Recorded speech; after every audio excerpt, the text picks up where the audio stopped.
Welcome to the Zen Studies Podcast. I'm Domio Burke. Thanks to new supporting members of the podcast, Lydia from Raymond, California, Ryan from Kaiser, Oregon, Wes from Freeport, Maine, and Lisa from Oberlin, Ohio. In this episode, I'm going to discuss the third and fourth vows of the Fourfold Bodhisattva Vow, thus completing my short series on this Buddhist teaching. And these are the vows about entering all Dharma Gates and embodying the unsurpassed Buddha way. For some of us, these third and fourth vows seem less accessible and relevant than the first two, the ones about freeing all beings and ending all delusions. I'm going to talk about what the third and fourth vows mean and why making them is valuable to our practice. To briefly review, the Fourfold Bodhisattva Vow, also known as the Four Great Bodhisattva Vows, goes as follows. Beings are numberless, I vow to free them, and it's understood that means all of them. Delusions are inexhaustible, I vow to end them. Dharma Gates are boundless, I vow to enter them. The Buddha way is unsurpassable, I vow to embody it. As I discussed in the first episode of this series, episode 216, the four great Bodhisattva vows are deliberately phrased to be impossible. They offer us a direction for our lives that will never come to an end because we never arrive at our final destination. They describe the selfless and determined attitude of the Bodhisattva, who never turns away from living beings, saying, "Not my problem," and who never settles into complacency about her own harmful or unskillful behaviors, saying, "Good enough." So in this episode, I'm focusing on the third and fourth Bodhisattva vows. Dharma Gates are boundless, I vow to enter them. The Buddha way is unsurpassable, I vow to embody it. I can't be sure, but I think most people who take the Fourfold Bodhisattva Vow think a lot about the first two vows, freeing all beings and ending all delusions, but find the third and fourth vows a little less accessible or relevant to their everyday practice. After all, we've got plenty of work to do just helping to free beings and clean up our karma, as I discussed in episode 217. Entering Dharma Gates and embodying the Buddha way sound pretty ambitious. Perhaps those vows are primarily for the spiritual adepts among us, in case they make significant headway on the first two vows and want to go for the gold. I think the third and fourth Bodhisattva vows are actually very important to our practice, even if we aren't ambitious spiritual adepts. Let's consider each vow one at a time. First, Dharma Gates are boundless. What is a Dharma Gate?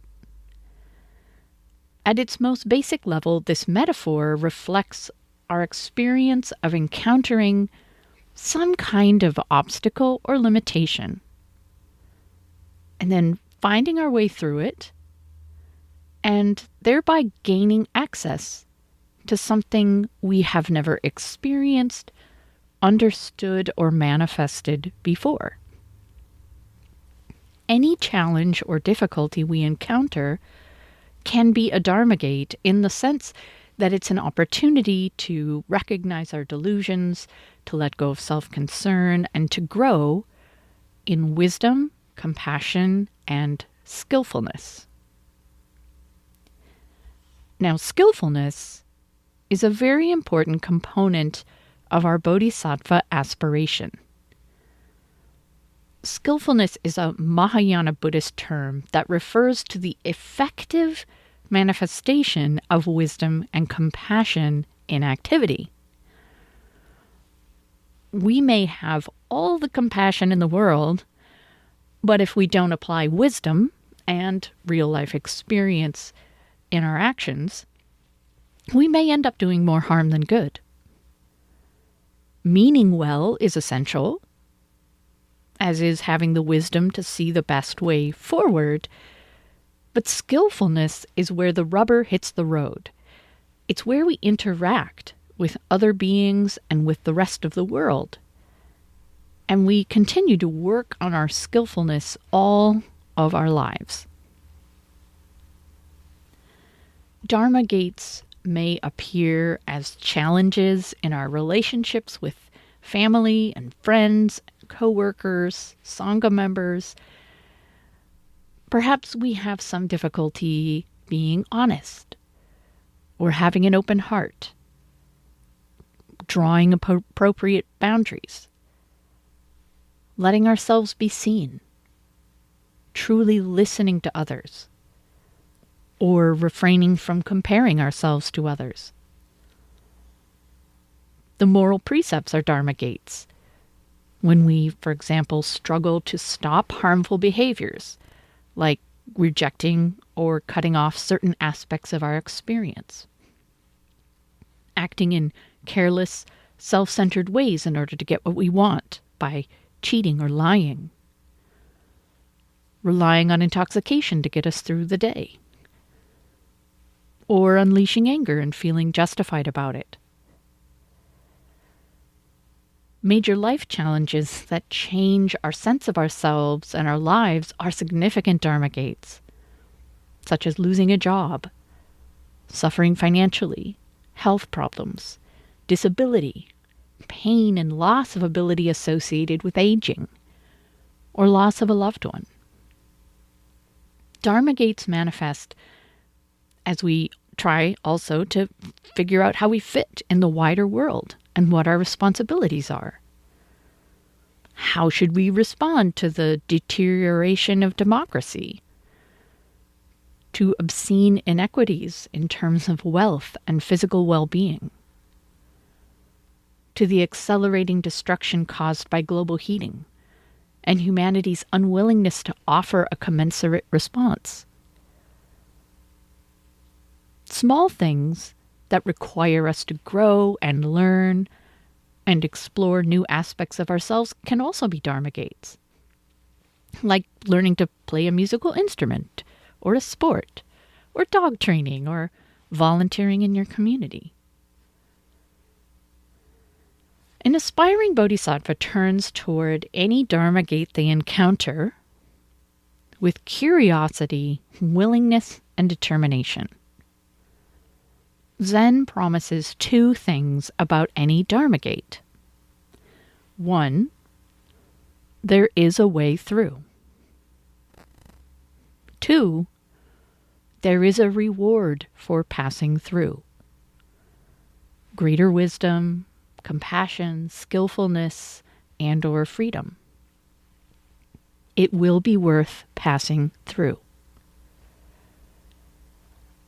In some senses, the term Dharma Gate is synonymous with what I've called a natural koan. See my podcast on this, number 183, Natural Koans, Engaging Our Limitations as Dharma Gates. When we encounter some kind of obstacle or limitation, we engage it with attention and patience. We're not trying to break through the Dharma Gate with our willful effort. That generally doesn't work and only causes more problems. However, we also don't walk away from the gate. We keep our eye on it and hold the intention of finding our way through it, looking for opportunities to understand what it's about, how best to relate to it, how perhaps to move it. What do we mean by finding our way through a Dharma Gate? Well, this doesn't mean that through our spiritual practice, through our willful effort, we can fix everything in the world or in our lives. That every challenge we encounter can be resolved through our spiritual practice. Some difficult relationships will remain difficult. Our wisdom, compassion, and skillfulness will be limited, at least to some extent, until we attain complete Buddhahood. If complete Buddhahood is even possible. But even if the other side of a Dharma Gate isn't the perfect resolution we might secretly hope for, there is always a benefit of some kind from passing through it. We always learn something. Some greater peace and compassion is possible. The Bodhisattva Vow says Dharma Gates are boundless. This means they're infinite in number, but also without fixed boundaries. Each gate is related to all the other gates. And the process of passing through them is rarely a single moment we can look back at and define clearly. Most change and learning happen gradually. So even if there is an aha moment, it's usually the culmination of years of practice. In addition, most of the time we realize after having passed through a gate that the obstacle or limitation was something created by our own minds. Therefore, entering a Dharma Gate usually involves realizing there was no gate to begin with. This is why there's a famous collection of koans called the Gateless Gate.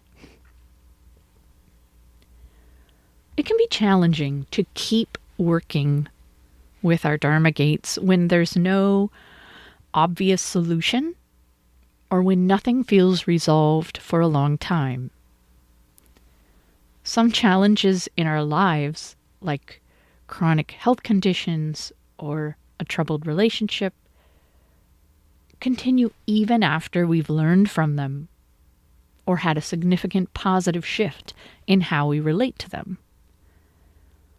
Then we may long for a different Dharma Gate, thank you very much. For example, I had a dear Dharma sister who struggled with severe rheumatoid arthritis for over 20 years. Her ability to appreciate each day of her life and offer sympathetic joy to others and resist falling into complete despair or depression was a triumph. But she said to me, only partly joking, "I sure would like a different koan now. I've learned everything I want to from this." Our toughest Dharma Gates are often with us all of our lives, and we may never feel like we've entered them once and for all. But our Bodhisattva vow is to keep trying. It's important to remember we don't have to feel grateful for truly painful, difficult Dharma Gates. Zen practice is about facing reality, and part of reality is our honest feelings, including sadness, grief, frustration, anger, despair. Trying to replace our negative feelings with positive ones isn't necessary, and usually isn't helpful in the long term. Patience with ourselves and our process is necessary.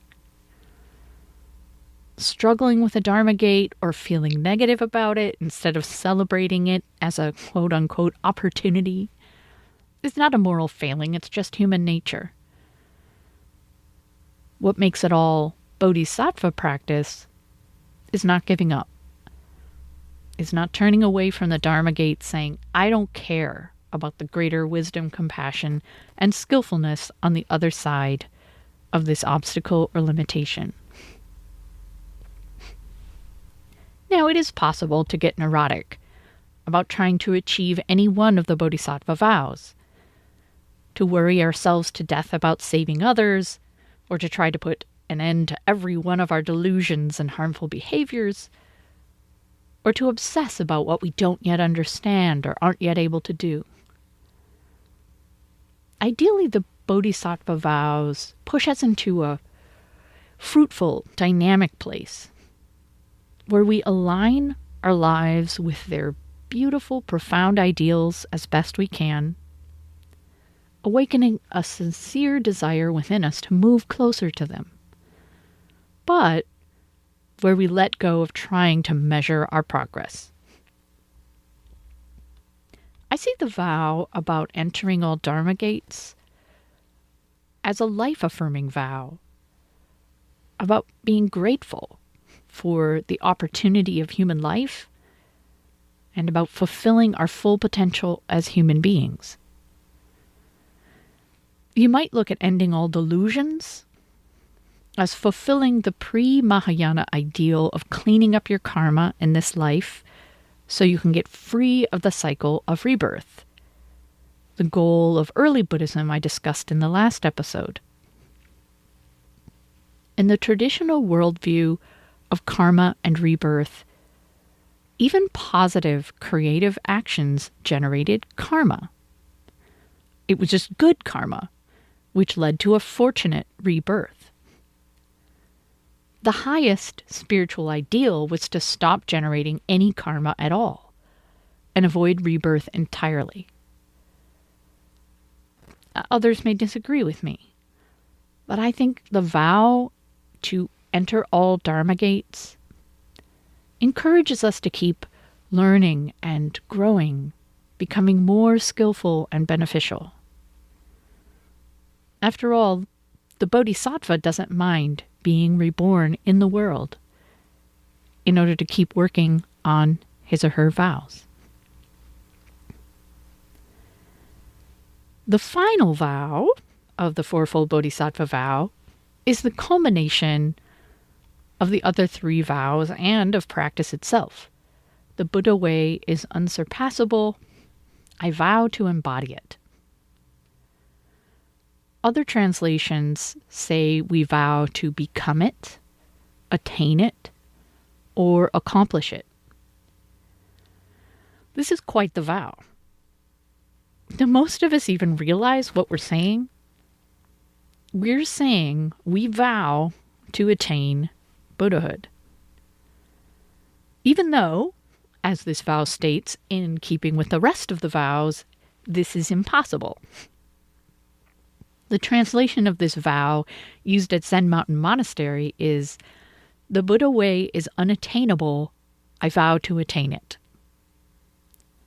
Another translation used by Village Zendo says, "The Buddha's path is endless. I vow to follow it to its very end." The Japanese word translated as unsurpassed is mu-jo. Mu is a negative prefix meaning without, no, or free from. And jo means top or higher. Mu-jo then means without anything higher or without limit.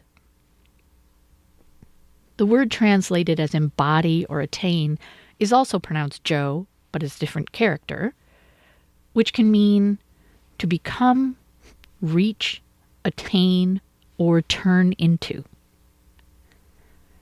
So we're vowing to reach the end of a path that is without limit. As discussed already, the Mahayana ideal of Buddhahood isn't just about ending delusions and minimizing the harm you do in the world. It's not even limited to remaining in the world as a bodhisattva to do your part, responding to the need that appears in front of you. A Buddha goes beyond this, becoming a masterful teacher of other beings, skillfully leading them to their own awakening. This is what we're promising. The Buddha way, the path of the Dharma, never ends. Our goal is to realize and manifest the exquisite and perfect wisdom, compassion, and skillfulness of a Buddha, whether we believe Buddhas exist or thinking attaining perfection is even possible. Are you this ambitious? It seems kind of ridiculous from an ordinary point of view. Perhaps those of us taking this fourth bodhisattva vow are either deluded or arrogant or hopelessly idealistic. Why might making this vow be important? if we don't make this vow or try to fulfill it, we're likely to slow down or stop partway along the path of practice. When our acute suffering is relieved, when we're not struggling with life's challenges, we're liable to conclude, not my problem, and good enough. Although Dharma gates remain unopened, our practice may languish, or at least our passion and determination will wane, and we'll simply enjoy life's pleasures as long as they last. Now, there's nothing inherently wrong or sinful about this, but from the point of view of Buddhism, it's like when Dorothy and her friends fall asleep in the field of poppies on the way to visit the wizard in the story The Wizard of Oz. They forget their journey. They're happy enough dozing among the beautiful flowers, but if they had remained there, if the good witch hadn't woken them up, they would never have experienced their respective transformations, and Dorothy never would have returned home. It's tricky because before we know the rewards of deep and long-term practice for ourselves, we don't know what we're missing. In our self-centered view, a pleasant life is good enough. We inoculate ourselves against complacency by making the Fourfold Bodhisattva Vow. So that's it for today. I will be back next week with a new episode. I hope you'll tune in. Thanks for listening.